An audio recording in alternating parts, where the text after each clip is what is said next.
Et c'est reparti, deuxième partie de votre émission préférée du matin, café à la main, sourire aux lèvres, et on vous accompagne jusqu'au boulot, à la maison ou sur la route. Accrochez-vous et on démarre. Il est 8h04, nous sommes en direct du studio Denise Lécuyer. Avec ça, franchement, ce que j'ai sur le Claude m'a mis un truc sur le nez. Franchement, c'est trop bizarre de faire l'intro avec ça. J'ai comme l'impression que je suis à l'hôpital. Bonne chance qu'on est sur des Instagram likes sur la radio. Whatever.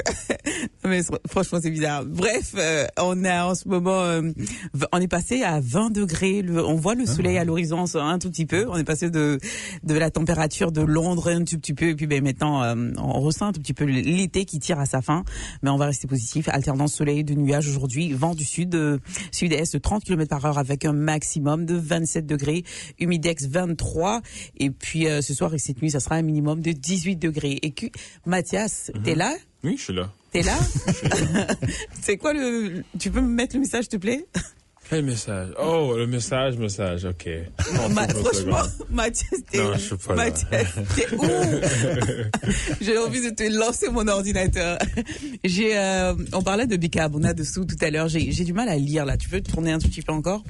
Et il y a, salut Daniel, on te fait un coucou d'ici, là, et puis d'où tu te trouves. On espère que ta journée commence bien. Si tu viens à peine de te réveiller, c'est 7h58, il nous dit qu'il faut, c'est un petit conseil, il dit, il faut ajouter une petite pincée, c'est ça, non? Pincée, c'est ça? Ouais, dans votre tasse de café, et puis ça le rend un peu plus alcalin et non acidique. Oh, moi j'ai arrêté le café, ça fait 2 semaines maintenant. C'est comme rehab. I'm sober, yeah. Mais franchement. T'as le truc dans ton nez maintenant. Ouais. Tu vois, c'est tout ce qui est santé. Hein. Bref, Mathias, on est en ce moment avec Claude Bellefeuille. Bonjour Claude, comment ça va ce matin? Ça va très bien, merci. Je trouve que le commentaire, il va très bien avec une très, très belle introduction pour notre sujet aujourd'hui. Ouais. Justement, on parlait d'alcalin et acidique, mais le soufre peut beaucoup influencer ce niveau de pH dans notre pH sanguin. C'est tellement vrai. Et puis aujourd'hui, avec toi, on parle de différence. C'est la chronique respiration pour ceux qui nous prennent en marche avec l'expert Claude Bellefeuille. On parle de la différence entre la respiration et le souffle. Franchement, quand j'ai vu ça, je me suis dit, il y a une différence. Oui, mais c'est fondamental aussi. C'est très important de savoir la différence. La respiration, c'est un réflexe. On le fait sans y penser. Tellement puissant que quand on est en coma, on peut encore avoir ce réflexe. Ça va, là? Qu'est-ce qui se passe? Non, je pense à quelque chose. OK. Alors, on n'a pas besoin d'y penser. Puis ça, c'est pour rester en vie, mais aussi pour garder notre équilibre sanguin au niveau du pH et de bien contrôler les gaz CO2 et l'oxygène. Tandis que le souffle, bien, c'est quelque chose qu'on manipule. On va manipuler notre biomécanique au niveau de comment qu'on va respirer rapidement ou comment plus profondément ou plus lentement. C'est pour un effet spécial, peut-être si on veut se calmer. Et c'est un peu à la base de comment que moi je me suis introduit à tout ce monde-là de respiration et de souffle. Mais j'en apprends encore plus par rapport à la respiration. Comment ça, c'est important aussi de juste le laisser faire, la respiration. Donc, je comprends bien, la respiration est un réflexe, mais le souffle, c'est un acte conscient. Donc, on est conscient et on prend un souffle, du genre deep breath et tout ça. À quel moment on parle de prendre le contrôle sur notre souffle, en fait? Bien, c'est ça. Il y a bien des gens qui pensent que de bien respirer, c'est de prendre des grandes respirations. Mais encore, qu'est-ce qui est plus important, c'est que beaucoup des gens, ils vont surrespirer. Déjà, même sans en rendre compte. Souvent à cause du stress ou des mauvaises habitudes. Sous l'effet du stress, notre réflexe respiratoire s'accélère. Puis si on essaye de prendre le contrôle sans être conscient de notre état, on peut encore aggraver la situation en se débarrassant trop de CO2. Puis le CO2, si on se rappelle bien, j'avais déjà mentionné, c'est la clé pour être capable d'utiliser notre oxygène. Ouais. Alors le CO2, c'est important de pas tout s'en débarrasser. Si on s'en débarrasse, l'oxygène reste pris dans notre cellule rouge. C'est un peu comme l'oxygène, c'est des passagers dans l'autobus, mais le conducteur d'autobus, il n'a pas entendu la cloche pour débarquer, puis là, il continue, vous manquez votre stop. J'aime bien l'analyse, là. Ouais, la métaphore, j'aime bien.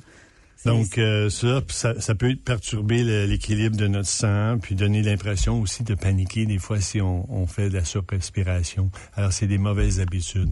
Il faut juste avoir confiance dans la respiration et laisser le réflexe faire sa job, finalement. Donc, faudrait pas toujours chercher à avoir le contrôle. Il faut laisser. C'est quoi la bonne approche, finalement? Parce que moi, par exemple, des fois, j'ai comme l'impression que j'ai pas assez d'air qui rentre dans mes poumons. Ah, OK. Tu vois ce que je veux dire? Oui. Quand je suis dans la salle de steaming room, au gym, là, j'ai comme l'impression que ça rentre. Les choses se dégagent. Exactement. Mais dans ma vie quotidienne, j'ai comme l'impression, des fois, je prends un deep, du genre...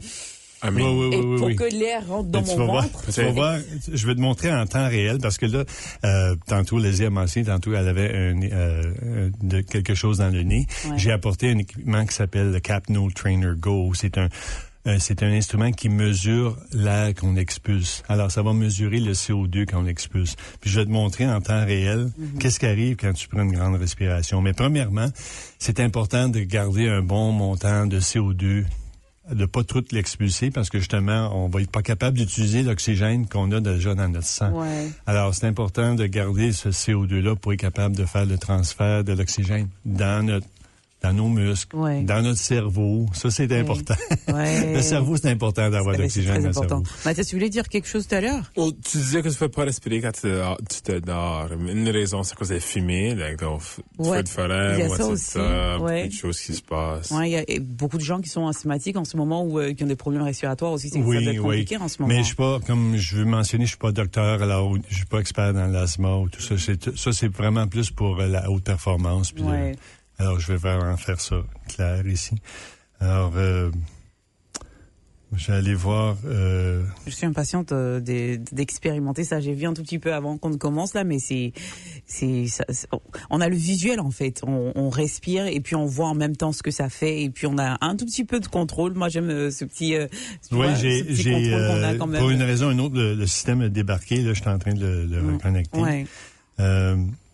Je vais te demander de l'enlever pour juste quelques instants parce qu'il faut que je le recalibre. Oui.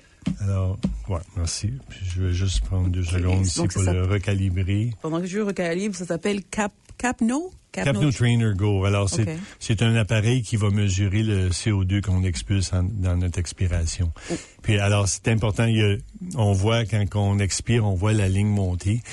Quand cette ligne monte, il y a un certain seuil. Si elle monte dépasser ce seuil-là, c'est bon signe. Ça veut dire qu'on a gardé un bon montant de CO2 dans notre corps. Les chiffres vont peut-être pas rien dire, mais on veut les garder entre 35 et 45. Puis tantôt, on a vu que tu avais des très bons chiffres. Ah ben ouais. Alors, tu es une personne très en santé. Mais on va voir que si... des fois, tu peux avoir des sensations que tu as pas assez d'oxygène, pas assez d'air. Ça, ce serait un bon moment de regarder qu'est-ce qui se passe avec ton souffle. Alors, tu peux le replacer, le remettre, oui. C'est un petit filet, c'est un petit plastique. Alors, la première chose, l'autre chose aussi, c'est juste d'observer la qualité d'observer quelque chose, c'est très puissant. Juste d'observer ton souffle, sans essayer de changer quoi que ce soit. Parce qu'un souffle, la respiration, pas le souffle, la respiration, c'est un réflexe, ça devrait être sans effort. Ça se fait tout seul. Alors, spécialement dans l'expiration, juste d'observer qu'est-ce qui se passe dans l'expiration. Alors, parce qu'il y a des gens qui vont vouloir, peut-être, ils ont un sens de manque de souffle, alors ils vont vouloir inspirer avant que l'expiration ça ait fini, puis que le réflexe prend le dessus pour inspirer. Alors, juste de regarder l'expiration. Alors, maintenant, on peut voir que tes chiffres sont très bons, là, quand tu expires. Le taux de CO2 augmente très bien. Quand on parle, ça va avoir des effets, c'est correct. Parce que à un moment donné, ton corps va reprendre puis va ajuster le niveau de CO2. Mais si tu écoutes à ton souffle ou tu observes, tu vas voir que tu as un très bon sens. Maintenant, qu'est-ce qu'on va faire? On va faire un petit exercice, OK? Je vais juste aller voir qu'est-ce que j'avais préparé ici. Mais ici, c'est... alors là, tu sens pas rien de... Est-ce que tu sens quelque chose de spécial? Non. Non, ça va bien. C'est la normale. Alors, qu'est-ce qu'on va faire maintenant? Je vais le retourner à logiciel. Alors, je vais te laisser regarder. Maintenant, je veux que tu prennes des grands souffles pour à peu près 30 secondes. OK? On va y aller pour 30 secondes, prendre des grandes inspirations assez rapidement, comme si tu étais un peu essoufflé. Continue à prendre des grandes respirations encore pour une vingtaine de secondes, là. Puis tu vas voir que ton taux de CO2 va commencer à baisser. Est-ce que tu vois ça sur l'écran? Oui, je vois là. Oui, OK. Alors, continue à respirer rapidement, un peu encore. Puis là, peut-être tu vas avoir des symptômes aussi, comme tu te sens un peu plus léger ou ça va picoter un peu dans les doigts. Ça, c'était un manque de CO2.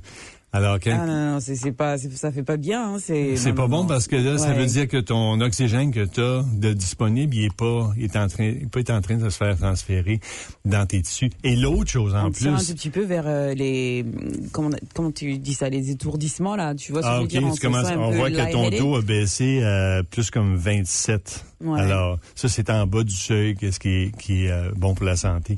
L'autre chose, c'est que quand tu as pas assez de CO2 dans ton sang, quand tu expulses trop de CO2, c'est que en anglais on dit vasoconstriction. Alors ça rétrécit les vaisseaux sanguins à ton cerveau. Alors, donc, ça veut dire que le temps que tu en as besoin le plus, souvent, les gens, avant de faire des présentations orales ou avant des conversations difficiles avec les gens ou avant d'un meeting important pour les cadres, disons, ils vont commencer à trop respirer ou les gens qui performent pour le public, comme les musiciens puis les acteurs, les comédiens. C'est important pour eux de bien régler leur respiration. C'est pour ça que quand on fait la respiration en résonance, c'est important d'y aller doucement, lentement, mais pas trop expulser, laisser l'expiration naturellement. On va la ralentir un peu, mais il faut pas trop l'expulser pour perdre trop de CO2.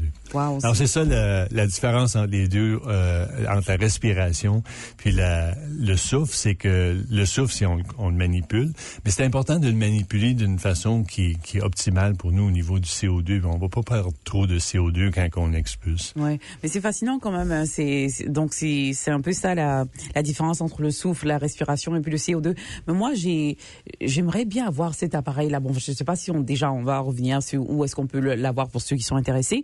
Mais je me demande s'il y en a un plus petit pour quand je fais du marathon. Ah ok. Mais ça c'est pas mal. Qu'est-ce qui est plus petit sur le marché? Ah ouais. Oui, ça c'est.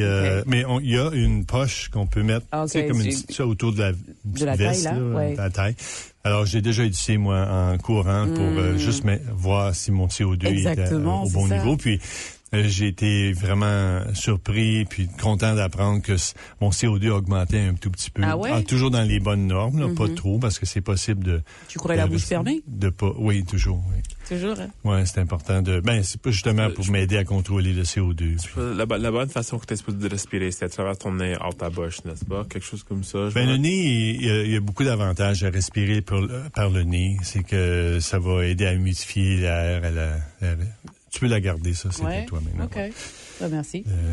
Mais là, tu peux respirer. Oui, je peux respirer. Je peux respirer, oui, je peux respirer. Mais c'est incroyable, la respiration, quand on pense à la respiration, quand on parle maintenant. On parle tout le temps. Le corps, il règle, c'est des acrobaties, finalement, de respiration, mais le corps finit par régler le taux de CO2 pareil dans le sang. Alors, on n'y pense pas, quand on mange, quand on parle, quand on va chanter, on va pas se sentir nécessairement des étourdissements, mais quand on respire trop vite, oui. Ouais. Comme tout à l'heure, c'était un peu, j'ai respiré rapidement et puis c'était un tout petit peu comme si c'était, je montais un tout petit peu pour arriver vers les étourdissements. C'était pas. Je pense que le point principal, c'est que des fois on veut prendre en contrôle la respiration par le souffle. Et les choses empirent, on devient... Puis on ne sait pas pourquoi, parce que ça se fait comme subconsciemment, puis c'est pas toujours dans la journée, mais des fois on va à des situations dans la journée où on commence à respirer un peu plus vite parce qu'on sent qu'on veut contrôler notre souffle ou notre respiration, dans ce cas ici. Puis là, finalement, on finit par surrespirer, puis on a des problèmes avec être capable de bien réfléchir, puis d'avoir des symptômes. Ben, tout est dit. Franchement, merci Claude. C'était très important d'en parler. Hein. On n'y pense pas, mais c'est important. Et puis, où est-ce qu'on peut trouver l'appareil? Pour ceux qui sont intéressés. Le Capnogler Trainer Go, c'est Better Physiology. C'est un appareil vraiment conçu pour les professionnels. Oh, okay. Ça, on peut l'acheter, mais c'est très, très sais pas lire, tu sais pas lire, quoi. Ouais.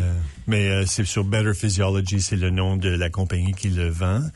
Puis ça s'appelle le Capno Trainer Go. Et voilà, tout est dit ici. Vous pouvez retrouver l'entrevue sur le SoundCloud. On parlait avec Claude Bellefeuille de la chronique respiration. C'est notre expert. On parlait de la différence entre la respiration et le souffle. Il y a un qui est avec le réflexe et l'autre c'est un acte de respirer. Merci beaucoup, Claude. OK, de rien, plaisir. Bonne journée à tout le monde. Merci.